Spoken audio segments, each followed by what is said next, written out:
Hey guys, what's up and welcome to a new video. I'm sure most of you are anxiously waiting for the ranking system to reset. No matter how good or how bad you did in Season 4, everyone wants that fresh start and just that fresh climb. And hopefully Riot is going to be resetting the ranking system very soon. So since the new season is hopefully right around the corner, I thought what better video to make than to give you guys my top 5 tips for climbing the ladder. Now, as a kind of a disclaimer, I'm obviously not the best player in League of Legends, and I'm not the fastest climber of the ranking system. But I do more or less know what I am talking about when I'm giving you guys these tips, because I do have 2 accounts right now in Diamond. The one you're looking at right now is a ranked game from Diamond 3 on my main account, Red Mercy, and I have a Zed Mercy account right now that is Diamond 4. So make sure you're polishing up your mechanics before the new season hits, and take these 5 tips that I will be giving you into the new season. The first tip I will be diving into in this video is, I think, one that almost every single player in the League of Legends community can take. And that one is not to rage and to not tilt. Now, going on tilt usually is because of rage, whether it's your rage or your team raging at you. But this is such an important one, because if either you're raging at yourself or your teammates, or your teammates are raging at you, that'll put someone on tilt. Chances are that game will not go as well. You probably will lose that game, and then the several games you play right after that, which you honestly should, and you should take a break, will just result in just losses as well.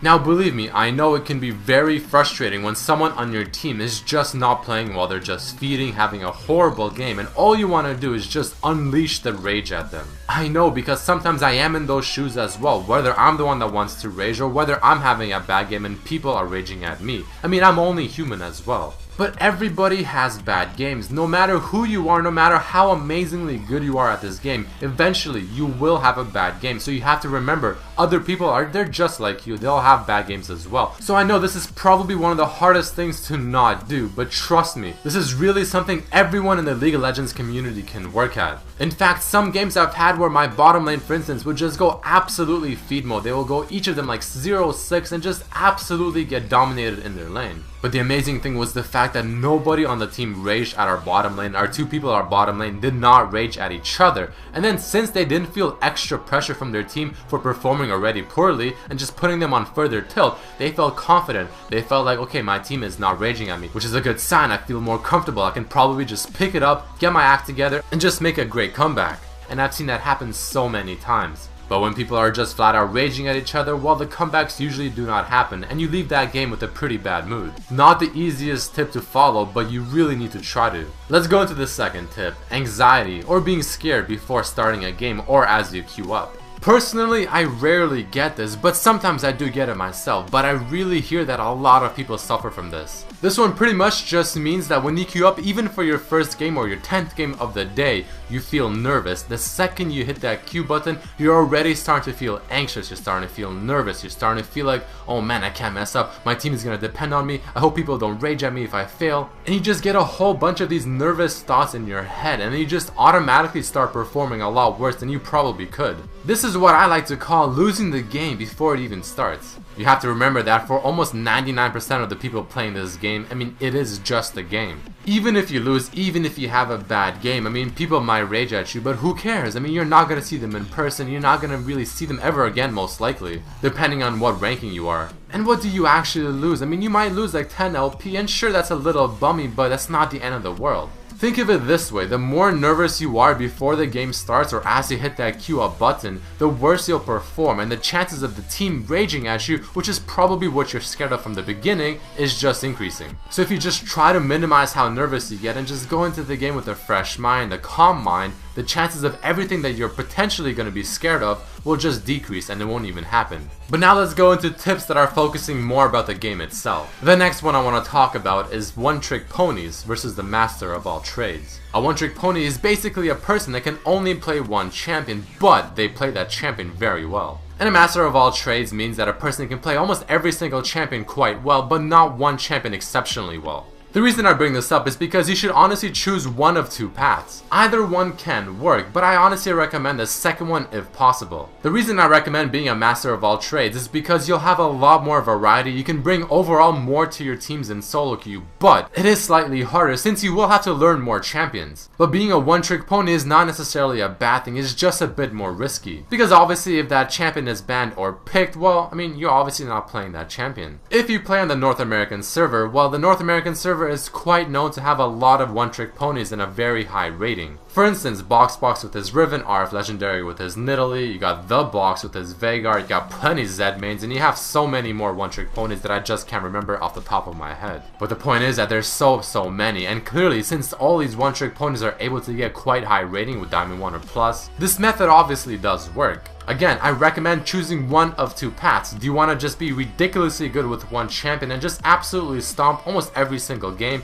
Or do you want to just be able to be a better solo queue player, offer more to your team, being able to play a huge variety of champions at quite a good level? Which brings me to my next point in this tip. You should try to main one role. For instance, be exceptionally strong at mid lane, but then have a second role as your backup, for instance, the marksman or AD carry. In solo queue, you won't always get your role, and chances are a lot of the times you will have to play other roles. So have a main role, have a secondary role, and then be at least somewhat familiar with the other three roles, so that if you are forced to play them, you won't be completely clueless and you'll still have a pretty decent idea of what you're doing. So as a TLDR for this tip, either be a one-trick pony, be exceptionally strong at one champion, maybe two, or just be good at several champions, maybe 4, 5, or even 6 in a certain lane, while also having about 2 or 3 in other lanes. I truly think that's a very important tip, so try to follow it. The next one we'll go into is learning from your mistakes and also admitting that you're just simply not good enough. Now, I don't want this tip to come off as some negative one, but this one, just like all the other ones I've talked about, is so important. So let's talk about the first half, learning from your mistakes. If you're a player that is still obviously learning, is still trying to get better and get to a higher rating, then obviously you're going to be learning quite a bit. But whenever people lose in League of Legends, they get really sad, they get demotivated, and they just simply feel like they're bad at the game. But, and this applies almost to anything in life, you learn a lot more from when you lose than when you win. Whenever you win League of Legends games or anything in general, you don't really feel like you've actually learned anything because you feel like you performed well enough to win. So there isn't much you could have learned from your mistakes because you're gonna have the mindset of you just did not make many mistakes. You won, so clearly you're good enough. This is sometimes the problems with Smurfs as well. If a player that's Diamond 1 begins smurfing at Silver and they just play only Silver games and Gold games for the next several days or weeks, yeah, chances are they'll be dominating their lanes quite often, but eventually they'll get used to the mistakes that the enemy opponent is making that's causing them to win, and they'll get so used to it that when they go back to Diamond 1, those players are better and they're not making those mistakes, and suddenly this Diamond 1 player that's been playing in Silver or Gold for quite a few weeks is just not up to par on Diamond 1. So the point is, whenever you make mistakes, whenever you don't do anything perfectly, look and analyze what you did wrong and try to understand it and try to remember the next time you're making a similar play or play in general. And just don't make the same mistake twice. It's good to make mistakes, that's how you learn best. Then the second part of this tip I was talking about is just admitting you're not good enough. I really think that this tip on top of the first one that I mentioned at the beginning of the video are two of the main reasons as to why so many people are stuck in ELO hell, or I guess that's just what they like to call it. There's no such thing as ELO hell, or if you want to think of it existing, then it honestly exists in every single ELO range. I truly do not believe it. I mean, of course there are going to be some games that are just unwinnable, but keep in mind, some games, not a majority. So if you want to go from bronze to silver, silver to gold, gold to plat, plat to diamond, etc., what you need to do is not complain that you're stuck and you just keep getting bad teammates. You need to admit to yourself, mainly to yourself,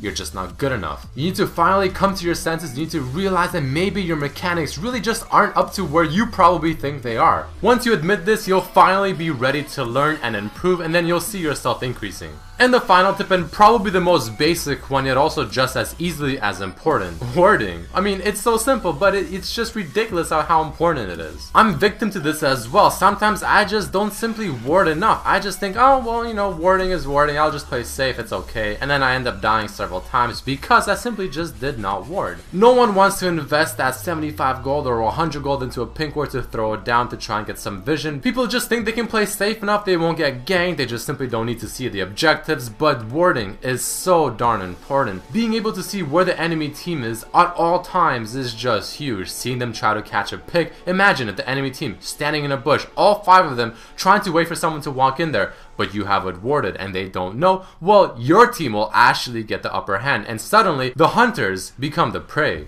throwing down wards for Baron, Dragon in the jungle, in the river to see if you're a mid laner or any other laner or the junglers coming in for a gank or roaming. All of these things, even one small thing as seeing the mid laner or jungler go from mid lane to bottom lane, just that one ward that spotted that, or maybe that one ward that just for 2 seconds spotted an enemy champion going to Baron and you suddenly realize, hey, the enemy team is doing Baron. You go, you ace them, you take Baron, you push, you win the game. Just really small things like that can really change the game, which is why I think supporting is a big role and is a lot more important than people give it credit for. Because that is the role that will typically be warding for a majority of the game, especially from the start. Trust me guys, wards win games. I mean, yeah, it's still something I personally need to learn myself as well at times. But the thing is, I'm admitting my mistakes. I know I have issues. I know I'm not the best player, and I know there's several things I can improve on. I'm admitting it. I know what I can improve on. So now I'm just trying to improve on it. Alright guys, so those are the 5 things that I wanted to cover in this video, hopefully to try and give you more motivation and just a really good way to improve in the new and upcoming season. It's a fresh start, so don't worry, no matter how bad you did or maybe even how good you did in season 4, everything is erased, it's a fresh start, and you have a new way just to show everyone how much you've improved. Hopefully you take these tips to heart and you put them forward in your games in season 5. If you enjoyed the video and learned something new, please don't forget to throw in a like, share it with your friends, tell me what you think about the tips as well. And I want to wish all of you the best in season 5 and good luck climbing, and I'll see you hopefully all at the top. Peace.